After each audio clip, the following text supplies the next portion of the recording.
آل عمران کی 123 اور 124 نمبر آیت کہ جس میں اللہ تعالیٰ فرما رہے ہیں کہ بدر میں جب تم لوگ انتہائی کمزور تھے تو ہم نے تمہاری مدد کے لیے 3000 فرشتے بھیجے،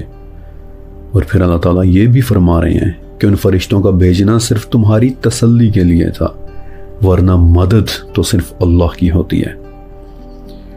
لہٰذا یہ بات کنفرم ہے کہ بدر کی لڑائی میں مدد کے لیے فرشتے آئے تھے۔ ابن عباس رضی اللہ تعالیٰ عنہ بتاتے ہیں کہ بدر ہونے کے طویل عرصے بعد بنو غفار کے ایک آدمی نے مجھے بتایا کہ جب بدر کی لڑائی ہو رہی تھی تو اس وقت میں اور میرا ایک کزن ہم لوگ اونچے پہاڑ پر چڑھ کر ایک ایسی جگہ کھڑے ہو گئے کہ جہاں سے ہمیں بدر کی لڑائی صاف نظر آ رہی تھی، لیکن ہمیں کوئی اور نہیں دیکھ سکتا تھا، اور اس طرح چھپ کر دیکھنے کے پیچھے ہمارا یہ مقصد تھا کہ ہم لڑائی دیکھیں گے اور جو بھی جیتنا ہوا بعد میں اتر کر ہم اس کے ساتھ شامل ہو جائیں گے اور مال غنیمت لوٹیں گے۔ تو ابھی ہم لڑائی دیکھ ہی رہے تھے کہ اچانک آسمان سے گھوڑوں کے ہنہنانے کی آواز آئی، اور پھر ایک زوردار کڑاکا ہوا کہ جیسے کسی نے اپنا کوڑا چلایا ہو، اور ایک باروب اور گرجدار آواز میں کسی نے کہا ہے زوم، اور اس آواز کی صرف دہشت سے ہی میرے کزن کا دل پھٹ گیا،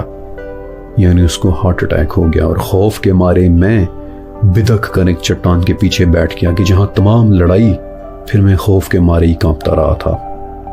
لیکن ایک اور واقعہ کہ جو نیچے بدر کے میدان میں لڑائی لڑنے والے ایک صحابی نے سنایا تھا، کہتے ہیں کہ میں کافر کے پیچھے بھاگ رہا تھا کہ اچانک میں نے اوپر سے ایک آواز سنی، ایک دم ہے زوم۔ میں نے اچانک گھبرا کر اوپر کی طرف دیکھا، وہاں کوئی نہیں تھا۔ میں نے دوبارہ نیچے کی طرف دیکھا اور دیکھا کہ وہی کافر جس کے پیچھے میں بھاگ رہا تھا وہ خون میں لت پت زمین پر گرا پڑا ہے،